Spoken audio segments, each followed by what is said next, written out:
US Forces, diferenças políticas e doutrinárias. Estudando o comportamento doutrinário e político das Forças Armadas Brasileiras à luz da doutrina do emprego de recursos aéreos das Forças Armadas Norte-Americanas, pude perceber a diferença porque as Forças Armadas Norte-Americanas são superiores às Forças Armadas Brasileiras, o que considero grave falha operacional e de racionalização de meios. A falta da multiplicação de forças presentes no cenário militar brasileiro. A falta de integração no emprego dos recursos aéreos coordenados da Força Aérea, Marinha e Exército Brasileiro. A falta de meios de emprego e exclusividade da FAB no emprego dos aviões como meio de transporte, patrulha, reconhecimento e ataque. No passado chegando a vias de fato com a Marinha do Brasil em disputa pelo direito de navegar em asas fixas no céu do Brasil. A Força Aérea criada pela junção da aviação militar, Exército, com a aviação naval, Marinha do Brasil. Episódio que ninguém deseja lembrar-se. Nascido em 1941 por decreto tendo seu primeiro-ministro Dr. Salgado Filho. Este trabalho acadêmico pertence ao curso de Direito da Universidade Estácio de Sá, como ensaio para meu trabalho de conclusão de curso. Então vejamos, o Acordo de Key West. Acordo de Key West. O Acordo de Key West é o nome coloquial para o documento político Funções das Forças Armadas e do Estado-Maior Conjunto elaborado por James V. Forrestal, o primeiro secretário de Defesa dos Estados Unidos. Sua característica mais proeminente foi um esboço para a divisão de meios aéreos entre o Exército, a Marinha e a recém-criada Força Aérea que, com modificações, continua a fornecer a base para a divisão desses ativos nas Forças Armadas dos Estados Unidos hoje.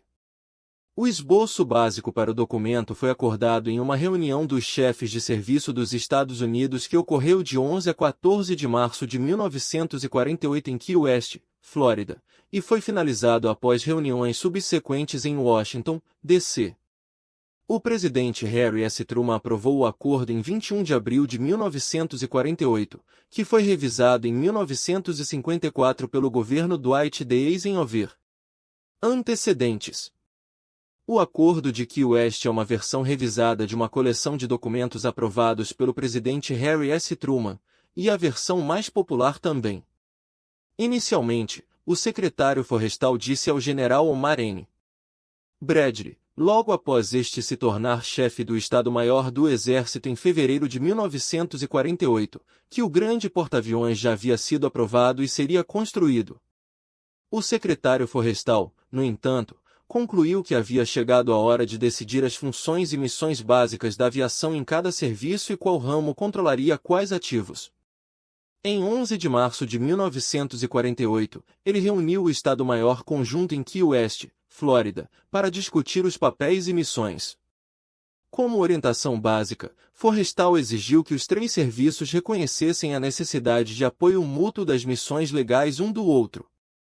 De acordo com Forrestal, o Estado-Maior Conjunto chegou a um acordo básico de que a Marinha, incluindo o Corpo de Fuzileiros Navais dos Estados Unidos, manteria uma força de aviação naval separada, para incluir o superporta-aviões, de 65 mil toneladas e bombas nucleares que poderiam ser transportadas em aeronaves navais, desde que a Marinha não desenvolvesse uma força aérea estratégica separada. A Força Aérea reconheceu o direito e a necessidade de a Marinha participar de uma campanha aérea total e atacar alvos inimigos no interior, por exemplo, campos aéreos a partir dos quais aeronaves hostis poderiam ser lançadas para atacar uma frota. Os acordos formais do Estado-Maior Conjunto foram posteriormente aprovados pelo presidente Truman em 21 de abril de 1948 e emitidos sob o título de Funções das Forças Armadas e do Estado-Maior Conjunto. Por sua vez, o presidente Truman revogou a Ordem Executiva 9.877, na qual prescrevia as principais funções e responsabilidades das Forças Armadas, e o secretário Forrestal emitiu o Documento de Funções em seu lugar em 21 de abril. O documento, que ficou conhecido como Acordo de Key West, reafirmou as responsabilidades do serviço primário e atribuiu missões secundárias ou colaterais. Um memorando registrando formalmente esses entendimentos foi enviado ao secretário de Defesa pelo Estado-Maior Conjunto em 29 de abril de 1948. Depois de alterar um parágrafo que tratava de pesquisa e desenvolvimento, o secretário de Defesa o aprovou formalmente em 1º de julho de 1948. Funções. Menos de um ano após a ordem executiva de Truman ter sido emitida, o Acordo de Key West listou as funções de serviço em maior detalhe e distinguiu entre funções primárias e colaterais, como ilustrado pela seguinte lista de funções da Força Aérea GAN: mantenha a superioridade do ar. Defesa Aérea dos Estados Unidos. Guerra Aérea Estratégica. Interdição do poder terrestre inimigo e das comunicações. Combate próximo e apoio aéreo logístico. Inteligência, incluindo inteligência tática, e fotografia aérea. Transporte aéreo e reabastecimento, e apoio a operações aéreas e anfíbias. Interdite o poder marítimo inimigo. Guerra antissubmarina e proteção marítima. Colocação aérea de minas. Consequências. Da perspectiva do Exército, o apoio aéreo próximo, CAIS, é uma das principais funções de apoio que a Força Aérea dos Estados Unidos fornece às operações de combate do Exército. Um acordo de política de referência de 1948 entre os serviços, o Acordo de Key West, originalmente delineou essa função. Esse acordo integrou as Forças Armadas em uma equipe eficiente de forças terrestres, navais e aéreas que, dentro desse arranjo, a Força Aérea recebeu a missão principal de fornecer apoio aéreo logístico e de combate próximo ao Exército, incluindo transporte aéreo, apoio e reabastecimento de operações aéreas, fotografia aérea, reconhecimento tático e interdição do poder terrestre inimigo e comunicações. Historicamente, o CAIS tem sido uma função atribuída a aeronaves de asa fixa da Força Aérea. A atribuição da responsabilidade do CAIS à Força Aérea surgiu a partir do Acordo de Key West de 1948. Desde então, no entanto, a natureza do combate e do armamento evoluiu para um alto nível de sofisticação tecnológica. Isso foi ilustrado em experiências de combate, como em Just Cause no Panamá e na Guerra do Golfo Pérsico. Em 1993, foi proposta uma conferência semelhante para rever o acordo. Pontos-chave. A Marinha seria autorizada a manter seu próprio braço aéreo de combate, realizar operações aéreas conforme necessário para a realização de objetivos em uma campanha naval. O Exército seria autorizado a reter meios de aviação para fins de reconhecimento e evacuação médica. A Força Aérea teria o controle de todos os meios aéreos estratégicos, e a maioria das funções táticas e logísticas também. Legado. O Acordo de Key West de 1948 foi, portanto, vital para manter os papéis e missões da aviação naval sob o controle da Marinha. O Acordo de Key West deu à Marinha a verificação por escrito de que controlava todos os aspectos de seu braço de aviação, desde os papéis e missões, pesquisa e desenvolvimento e utilização em combate. Embora os historiadores frequentemente citem a aprovação da Lei de Segurança Nacional e a revolta dos almirantes como os pontos-chave para salvar a aviação naval, o acordo foi igualmente importante para impedir que a aviação naval terrestre e baseada em porta-aviões fosse incorporada à Força Aérea dos Estados Unidos. Sem o Acordo de Key West, a aviação naval poderia ter se desenvolvido sob o controle da Força Aérea durante os anos da Guerra Fria.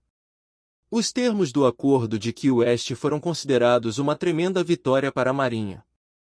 A Marinha na Conferência de Key West impediu a Força Aérea de controlar os papéis e missões da aviação naval. Não é difícil entender que as operações aéreas conjuntas e coordenadas das Forças Armadas Americanas é seu ponto forte. Não é a tecnologia que elas possuem e sim a doutrina que faz a diferença no momento do conflito. Há sem dúvida uma multiplicação de forças e meios de emprego dessas forças de maneira coordenada e avassaladora, como foi a Operação nos Céus de Bagdá em 1991, na tempestade no deserto. Mostra às Forças Armadas Brasileiras dois detalhes. 1. Necessidade de desenvolvimento de exercícios conjuntos mais frequentes entre os meios aéreos militares e suas respectivas equipagens. 2. A cessão de aeronaves às forças irmãs, Marinha e Exército de equipamentos em condições de uso que não tenham mais emprego na Força Aérea Brasileira. As operações e treinamentos conjuntos irão desenvolver maior espírito de corpo e camaradagem entre as três forças, além de melhorar a doutrina e ajudar a criar um parâmetro de emprego comum. A noção de multiplicação de forças e o entendimento do papel de cada um no teatro de operações de um conflito, onde caças do Exército podem suprir apoio de fogo a tropas da FAB e vice-versa. E o mesmo ocorrendo com as tropas e recursos da Marinha. Desenvolvimento de doutrinas de emprego dos meios aéreos visando o maior rendimento possível dos meios do Brasil, bem como auxílio da Marinha e do Exército à Força Aérea e vice-versa. Há a necessidade de se pensar fora da caixa. Temos a responsabilidade de defender as reservas do bioma da Amazônia e da Amazônia Azul. Recentemente, no mandato do presidente Jair Bolsonaro, entendendo a necessidade de se multiplicar forças, uma vez que, dadas as proporções das Forças Armadas brasileiras, percebeu a lacuna no emprego dos meios aéreos do Brasil. Mesmo com os Gripen entrando em serviço em sua plenitude, ainda assim não serão suficientes para defender todos os pontos do território nacional. Avaliando e indo mais a fundo nessa doutrina e pelo menor contingente e menor quantitativo de recursos financeiros para defender a nação, o ideal seria a multiplicação total de forças. Ou seja, que as operações se entrelacem e se estabeleçam em cooperação. Vejamos. A FAD deveria aumentar seu contingente e meios de empregos aeroterrestres com o emprego da infantaria, artilharia, comunicações e comandos, aumentando o tamanho de suas tropas para melhor defender as bases da Força Aérea e prestar apoio de fogo à Marinha, fuzileiros navais, e ao Exército e suas 5 armas. Desenvolvimento de centro de guerra cibernética, bem como dos meios de artilharia antiaérea para proteção de seu pessoal e suas bases. O Exército deveria ampliar seus meios logísticos de transporte aéreo, podendo prover apoio aéreo de fogo às suas tropas e transporte de tropas logístico independente da Força Aérea, a qual teria seu próprio exército independente das tropas do EB. E para pronto emprego em conjunto com as forças irmãs. Da mesma forma a Marinha e os fuzileiros navais. Então vejamos como seria a divisão de aviação da Marinha. Formada por caças F-39N versão naval desenvolvido especialmente para a Marinha e a adoção de A-29 versão naval para prover apoio aéreo aproximado às tropas dos fuzileiros navais. E ter especialmente um bom navio porta-aviões para a projeção de força do Brasil caso venha a se envolver em algum conflito internacional. Emprego do KC-390 para prover transporte às suas tropas independente dos meios de emprego da FAB. E o Exército deveria ter sua própria unidade logística de transporte aéreo para prover e dotar suas unidades e batalhões de meios de deslocamento aerotransportados. Também com o emprego do KC-390 para transporte de suas tropas independentes dos meios da FAB, e também do A-29 para prover apoio de fogo às suas tropas, o que ajudaria a Embraer a vender seus caças uma vez amplamente utilizado pelas 3 forças brasileiras. E também de caças Gripen F-39M para prover fogo e apoio à FAB numa eventual necessidade de meios em defesa do território do Brasil, podendo operar conjunto no combate às violações de nosso território nas regiões de fronteira e na defesa da Amazônia. Vejam, senhores, que isso, além de melhorar as capacidades de prover fogo e suporte aos combatentes brasileiros, ainda fomentaria a indústria nacional, aumentando sua capacidade produtiva e estrategicamente iria ajudar a desenvolver a Embraer, que iria adquirir capacidades de desenvolvimento de produtos navais e aeroterrestres, melhorando e capacitando a Embraer a se tornar um grande conglomerado de defesa capaz de desenvolver produtos navais e aéreos e até terrestres de defesa, dando um salto quantitativo e qualitativo na manufatura de produtos de defesa. Humildemente expresso aqui essa opinião, respeitosamente em relação às 3 Forças Armadas.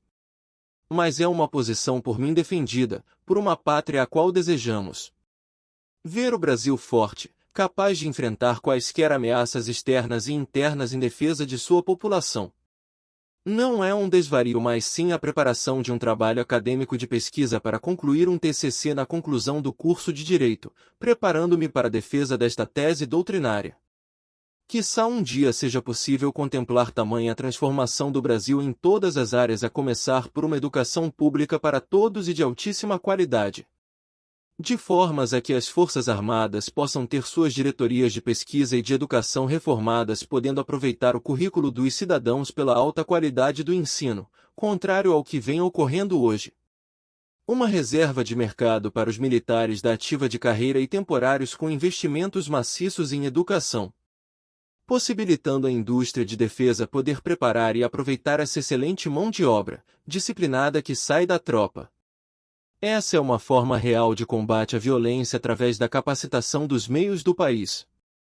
Estratégia esta que mostra-se oportuna em face de proximidade de grande conflito de escala mundial que se aproxima e se avizinha ao Brasil, onde o país e suas autoridades terão que optar ao lado de quem irão lutar. Ao lado do fascismo de uma intentona comunista de atirar o Brasil na escuridão e corrupção do comunismo mundial ou nas fileiras da liberdade, ordem e progresso? Só o tempo dirá.